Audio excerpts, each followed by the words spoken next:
بسم اللہ الرحمن الرحیم۔ السلام علیکم ورحمۃ اللہ وبرکاتہ۔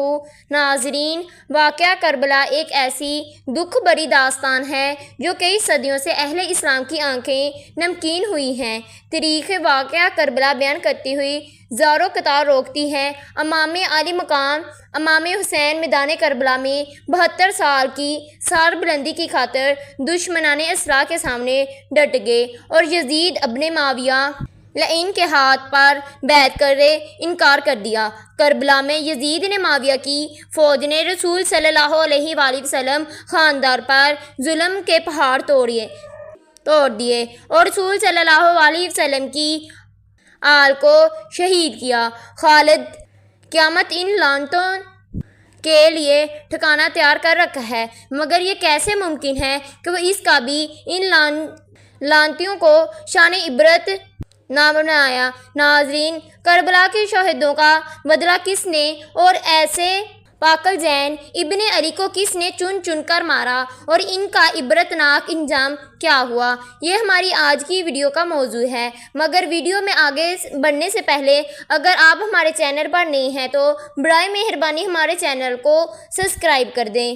ناظرین، خلفاء عبد الممالک بن مروان کے زمانہ خلافت میں کوفہ پر مختار بن عبید ثقفی کو تسلسل حاصل ہوا۔ اس نے کہا کہ میں قاتلان امام حسین علیہ السلام میں سے ایک کو بھی دنیا میں چلتے پھرتے نہیں رہنے دوں گا۔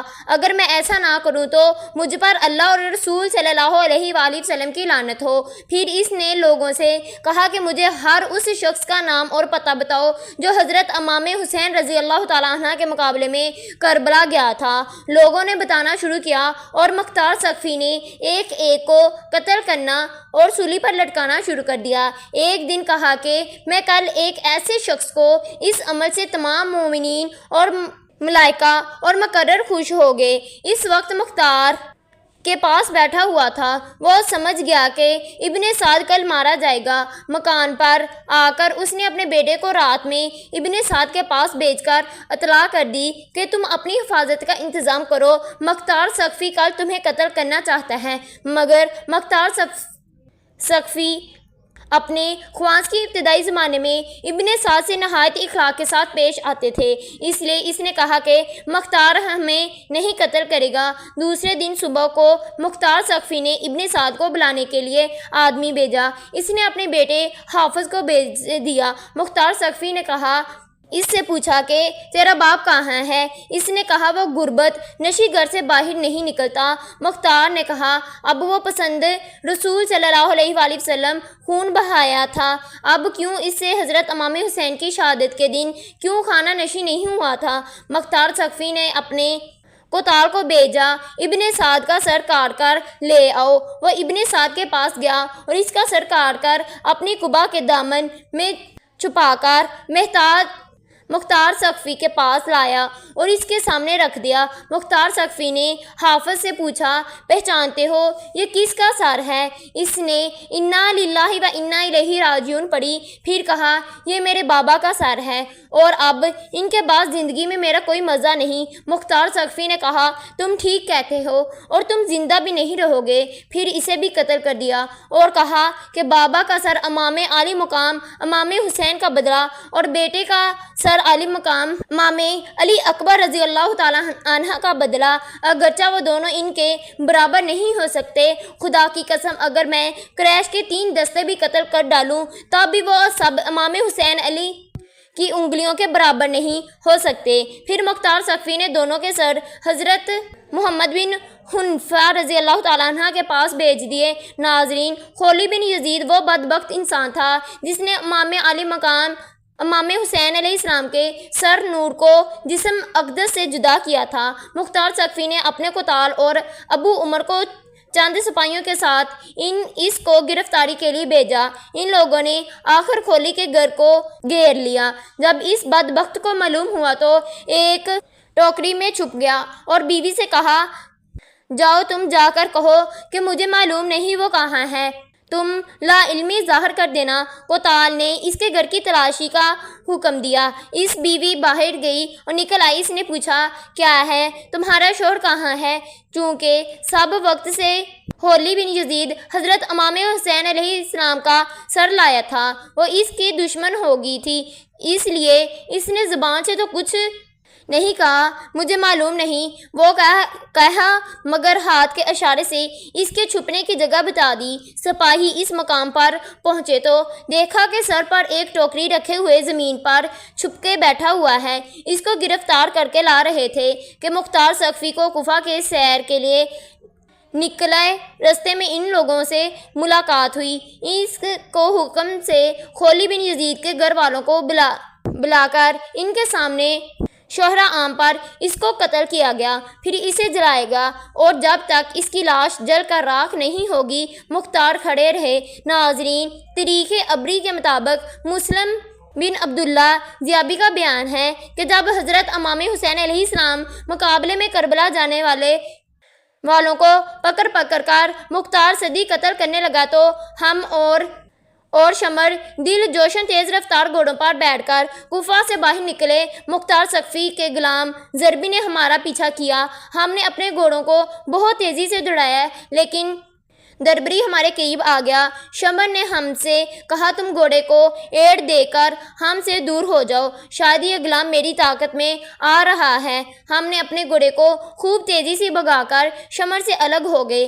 غلام نے پہنچتے ہی اس پر حملہ کر دیا۔ پہلے تو شمر اس کے آوار سے بچنے کے لیے گھوڑے کو کبا دیتا رہا، اور جب ضربی نہ اپنے ساتھیوں سے دور ہو کر حملہ کرنا چاہا تو شمر نے ایک ہی وار میں اس کی کمر توڑ دی، جو مختار سقفی کے سامنے دربی لایا گیا، اور اس کو واقعہ معلوم ہوا تو اس نے کہا، اگر یہ مجھ سے مشورہ کرتا تو میں کبھی اسے شمر پر حملہ کرنے کا حکم نہ دیتا۔ ضربی کو قتل کرنے کے بعد شمر قاتلانہ گاؤں میں پہنچا جو دریا کے کنارے واقع تھا۔ اس نے گاؤں کے کسان کو بلا کر مارا پیٹا اور اسے مجبور کیا، میرا یہ خط مصعب بن زبیر کے پاس پہنچاؤ۔ اس خط پر یہ پتہ لکھا تھا، شمر دل جوشان کی طرف سے امیر مصعب بن زبیر کے نام۔ کسان اس کے خط کو لے کر روانہ ہوئے۔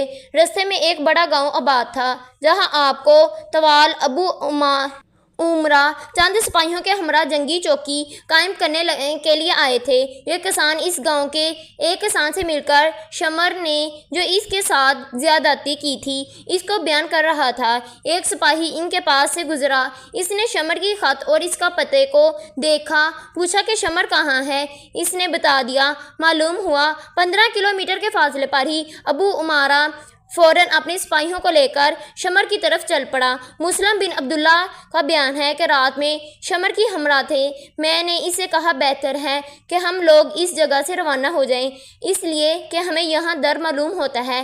اس نے کہا، میں 3 دن سے پہلے یہاں سے نہیں جاؤں گا، اور تمہیں خوف غلبہ مختار سقفی کے سپاہیوں کا ہے، تم اس سے معروب ہوگے۔ اور جہاں ٹھہرے تھے وہاں ریچھ بہت زیادہ تھے، ابھی زیادہ رات نہیں گزری تھی اور مجھے برابر نیند نہیں آ رہی تھی۔ گھوڑوں کے ٹانگوں کی آواز آئی۔ میں نے اپنے دل میں کہا شاید ریچھ ہوں گے، مگر جب آواز تیز ہو گئی تو میں اٹھ کر بیٹھ گیا، اپنی آنکھوں کو ملنے لگا اور کہا یہ ریچھوں کی آواز ہرگز نہیں ہو سکتا ہے۔ اٹھ کر تکبیر کہی اور ہماری جھونپڑیوں کو گھیرے میں لے لیا۔ ہم نے اپنے گھوڑے چھوڑ کر پیدل ہی بھاگے۔ وہ لوگ شمر پر ٹوٹ پڑے جو اپنی پرانی چادر اوڑے ہوئے تھے اور اس کی پرس کی سفیدی چادر کے اوپر سے نظر آ رہی تھی۔ وہ کپڑے اور زار وغیرہ بھی نہیں پہنا سکا، اس چادر کو اوڑے ہوئے نیزے سے اس کا مقابلہ کرنے لگے۔ ابھی ہم تھوڑی ہی دور گئے تھے، تکبیر کی آواز کے بعد ہم نے سنا کہ اللہ نے خبیث کا خاتمہ کر دیا۔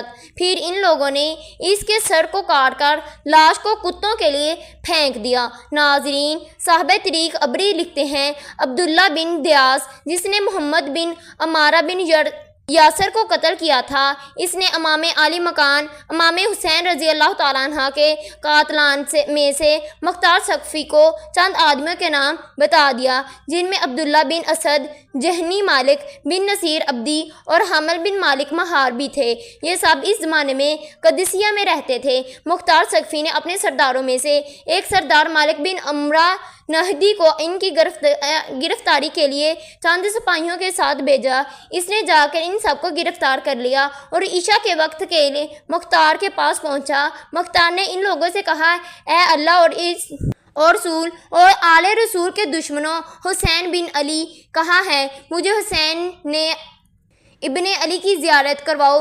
ظالموں، تم نے اس مقدس ذات کو قاتل کیا جن پر نماز میں تمہیں درود بھیجنے کا حکم دیا گیا۔ انہوں نے کہا، اللہ آپ پر رحم کرے، ہمیں ان کے مقابلوں میں زبردستی بھیجا گیا، ہم جاننے کے لیے راضی نہیں تھے، آپ ہم پر احسان کریں اور چھوڑ دیں۔ مختار ثقفی نے کہا، تم نے نماز رسول صلی اللہ علیہ وآلہ وسلم پر احسان نہیں کیا، ان پر تمہیں رحم نہیں آیا تو تمہیں کیسے ہم چھوڑ دیں؟ اور ان کے بچوں کو پیاسا رکھا، پانی نہیں پینے دیا، اور آج ہم سے احسان طلب کرتے ہو؟ اور پھر بدی سے کہا، تم حضرت امام حسین علیہ اعلی مقام کی ٹوپی اتاری تھی۔ عبداللہ بن کامل نے کہا، جی ہاں، یہی وہ شخص ہے جس نے ان کی ٹوپی اتاری تھی۔ مختار ثقفی نے حکم دیا، دونوں ہاتھ پاؤں کاٹ کر اس کو چھوڑ دیا جائے تاکہ اس طرح تڑپ تڑپ کر مر جائے۔ چنانچہ اس کے حکم پر عمل کیا گیا۔ عبدی کے ہاتھوں اور پیروں سے خون کے دھارے بہتے رہے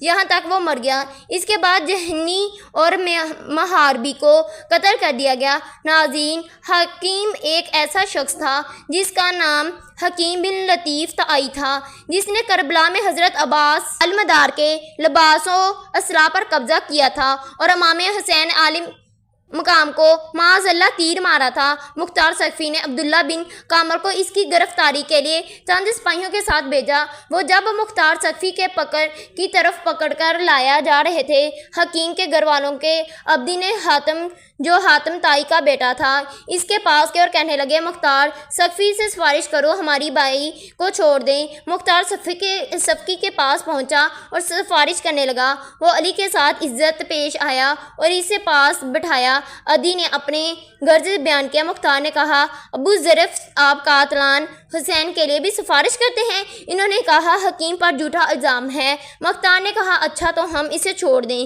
گے۔ سپاہیوں کو رستے میں معلوم ہوا کہ عدی مختار ثقفی کے پاس حکیم کی سفارش لے کر آیا ہے۔ ان کو لگا کہ اگر حکیم کی سفارش مختار ثقفی نے قبول کر لی تو وہ حکیم کو چھوڑ دے گا، اس لیے ان سپاہیوں نے رستے میں ہی حکیم کو قتل کر دیا اور یوں اسے نشان عبرت بنایا۔ اسے ایک کمرے میں بند کیا گیا اور کہا، تو نے حضرت عباس بن علی کے کپڑے اتارے تھے، ہم تیری زندگی میں تیرے لباس اتارتے ہیں۔ چنانچہ ان لوگوں نے اسے بالکل ننگا کر دیا۔ پھر کہا، تو نے حسین بن علی کو تیر مارا تھا، ہم بھی تجھ پر تیروں کا نشانہ بناتے ہیں۔ یہ کہہ کر انہوں نے تیروں سے مار مار کر اس کو ہلاک کر دیا۔ ناظرین، ایک شخص جس کا نام زید بن رکات تھا، اس بدبخت نے حضرت عبداللہ بن مسلم بن عقیل کو تیر مارا تھا جو ان کی پیشانی میں لگا تھا۔ انہوں نے پیشانی کو بچانے کے لیے اس پر اپنا ہاتھ رکھ لیا، مگر تیر ایسا لگا کہ ہاتھ بھی پیشانی کے ساتھ پوست ہو گیا، اور جب کوشش کے باوجود ان کا ہاتھ پیشانی سے جدا نہیں ہو سکا تو انہوں نے بارگاہ الہی میں دعا کی، یا اللہ رب العالمین، ہمارے دشمنوں سے جیسے ہمیں ذلیل کیا ہے تو بھی ان کو ایسے ہی ذلیل کر، اور جس طرح انہوں نے ہمیں قتل کیا تو بھی ان کو قتل کر۔ پھر یزید بن راقت نے ان کے پیٹ میں ایک تیر مارا جس سے وہ شہید ہو گئے۔ ابن رکات کہتے تھے، ان کے پیٹ کا تیر تو آسانی سے نکل گیا مگر پیشانی میں لگا ہوا وہ نہیں نکلا۔ ثقفی نے ابن کامل کی اس گرفتاری کے لیے روانہ کیا۔ ابن کامل سپاہیوں کے ساتھ پہنچ کر اس پر ٹوٹ پڑے۔ وہ بھی ایک بہادر آدمی تھا، تلوار لے کر اس کا مقابلہ کیا۔ ابن کامل نے اپنے سپاہیوں سے کہا، اسے نیزے اور تلواروں سے ہلاک نہ کرو بلکہ تیروں اور پتھروں، اور سپاہیوں سے اس قدر تیر اور پتھر مار کر ابن کامل سے دیکھو اگر جان باقی ہے تو اسے باہر لاؤ۔ ابھی جان باقی تھی تو اسے باہر نکال لائے۔ ابن کامل نے اسے آگ منگوا لی، اسے زندہ جلا دیا۔ ناظرین، عبداللہ بن زیاد وہ نہاد انسان تھے جو یزید کی طرف سے کوفہ کا گورنر مقرر تھا۔ اسی بدبخت کے حکم پر امام علی مقام امام حسین رضی اللہ تعالیٰ عنہ اور آپ کے اہل بیت کو تمام عزائم پہنچائے گئے۔ یہی ابن زید مسلم میں 30,000 فوجیوں کے ساتھ اتارا۔ مختار سقفی نے ابراہیم بن مالک اشتار کو مقابلے کے لیے ایک فوج لے کر بھیجا۔ مسلسل سے تقریباً 25 کلومیٹر کے فاصلے پر دریا فرات کے کنارے دونوں لشکروں میں مقابلہ ہوا اور صبح سے شام تک خوفناک جنگ رہی۔ جب دن ختم ہونے والا تھا اور آفتاب قریب غروب تھا، اس وقت ابراہیم کی فوج غالب آ گئی۔ ابن زید کو شکست ہوئی اور اس کی ہمراہی پا کر ابراہیم نے حکم دیا، فوج مخالف میں جو ہاتھ آئے اس کو زندہ نہ چھوڑا جائے۔ چنانچہ بہت سے لوگ ہلاک کیے گئے۔ اس ہنگامے میں ابن زید بھی فرات کے کنارے محرم کی 10ویں تاریخ سن 67 ہجری کو ہلاک کیا گیا۔ اس کا سر کاٹ کر ابراہیم کے پاس بھیجا گیا۔ ابراہیم نے مختار کے پاس کوفہ بھجوایا۔ مختار نے کوفہ کو راستہ کیا اور اہل کوفہ کو جمع کر کے ابن زید کا سر ناپاک ایسی جگہوں پر رکھوایا جس جگہ سے اس مغرور حکومت اور اس مغرور شخص نے حضرت امام حسین کا سر نور رکھا تھا۔ مختار نے اہل کوفہ کو خطاب کر کے کہا، اے اہل کوفہ، دیکھ لو، امام حسین علیہ السلام کے خون ناحق نے ابن زید کو نہ چھوڑا۔ آج اس نامرد کا سر ذلت اور رسوائی کے ساتھ یہاں رکھا ہوا ہے۔ 6 سال ہوئے، وہی تاریخ، وہی جگہ، خامد عالم اس مغرور فرعون کو اسی ذلت اور رسوائی کے ساتھ ہلاک کیا۔ اسے کوفہ اور ایسی دارالمرات میں ایسی بے دین کے قتل اور ہلاک پر جشن منایا جا رہا ہے۔ ناظرین، قاتلان امام حسین پر اس طرح کے عذاب نازل ہوئے۔ جو لوگ حضرت امام حسین علیہ السلام کے مقابلے میں کربلا گئے اور ان کے قاتل میں شریک ہوئے، ان میں تقریباً 6,000 کوفی مختار سقفی نے ہاتھوں ہلاک کیے گئے۔ دوسرے لوگوں کو طرح طرح کے عذابوں میں مبتلا ہوئے۔ علماء کرام فرماتے ہیں، ان میں سے کوئی نہیں بچا جس نے آخرت کے عذاب سے پہلے دنیا میں سزا نہ پائی ہو۔ ان میں سے کچھ تو بری طرح قتل کیے گئے، کچھ اندھے اور کوڑے ہوئے اور کچھ لوگ سخت قسم کی آفتوں میں مبتلا ہو کر ہلاک ہوئے۔ ناظرین، اسی امید کے ساتھ اجازت دیجیے۔ آپ کو ہماری ویڈیو پسند آئی ہوگی۔ میرے چینل کو سبسکرائب کر دیں۔ اللہ حافظ۔